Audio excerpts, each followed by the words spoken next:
Hi, friends. Welcome back to the Kindness Advantage. I'm your host, Cindy Rowe. And in 10 minutes or less, we're going to explore ways to bring kindness into every corner of your life. Today's episode begins with a question. When was the last time you noticed kindness from a complete stranger? Not something huge, not someone donating like $1 million. I'm talking about the little things, someone holding the door, a driver waving another car into traffic, the cashier complimenting a customer, a neighbor bringing in someone else's trash cans. I have the best neighbors. They do that for me. A teacher staying late, a nurse holding someone's hand, a friend sending a thinking of you text at exactly the right moment. Those moments happen every single day. The question isn't whether kindness exists. It's actually, are we paying attention? And here's something fascinating that I stumbled across. Scientists estimate we process around 6,000 thoughts every day, and our brains naturally give more weight to negative experiences than positive ones. Psychologists call this the negativity bias. I know you've heard it. I've heard it before too. I just didn't realize we had that many thoughts. It's why we, like one rude comment can outweigh 10 compliments. And I know this for a fact because when I speak and there's one person that will fill out my survey and say they don't want to hear me speak again, but then I have, 150 that said, yes, I want to see her speak again. It's hard not to dwell on that one person. And maybe it's not has anything to do with me. Maybe it's that they don't think they'll ever have an opportunity to see me again. I don't know. It doesn't really matter, right? But why we remember the terrible driver, right? Instead of the 20 courteous ones that we have. We get frustrated on the one that cuts us off. Or how about the one very difficult coworker that seems to define our entire workday? Our brains evolved this way for survival. That was thousands of years ago. Noticing the danger kept us alive, but today it just keeps us anxious. And the researchers at the University of California found that negative experiences stick more quickly and more deeply in our brains than the positive ones. That's crazy. But I've got good news. This is a positive podcast, right? The good news is that our brains can be retrained. And neuroscientist Dr. Rick Hansen says this: the brain is like Velcro for negative experiences, but Teflon for the positive ones. Unless we intentionally slow down and notice the good. I have this conversation a lot with my kindness friends, right? That there is kindness all around us. We just don't always see it as a normal population, right? And I will tell you, kindness is way more common when you think about it. And I found this other really cool research. Researchers studied what happens when strangers interact. People consistently underestimate how kind strangers would be, whether asking for directions, starting a conversation, or simply smiling. Participants expected awkwardness. Instead, most interactions were warmer, friendlier, and more meaningful than they expected. In other words, people are often kinder than we assume. So maybe the world isn't lacking kindness, we're just overlooking it. We are. Yeah, so a few years ago, I decided to pay attention and, not because it was easy, but actually it's quite opposite. And for those of you that know my story, but after losing Scott, I realized that grief has a way of narrowing your vision. You notice what's missing, you notice the silence, you notice what hurts.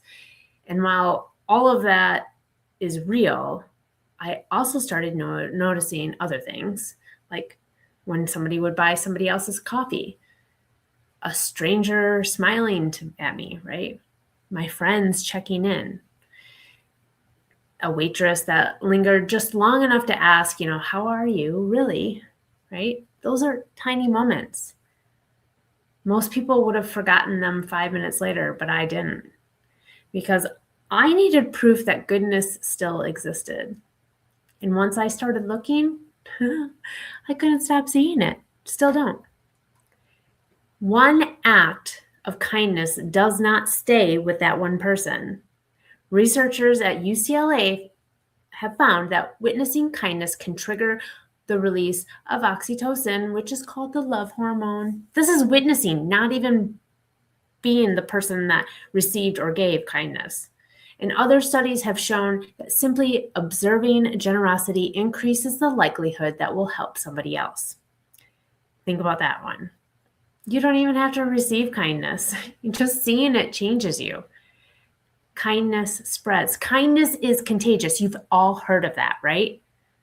And researchers actually have a name for this. It's called moral elevation.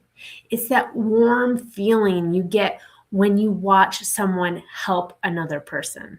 And that feeling is not random.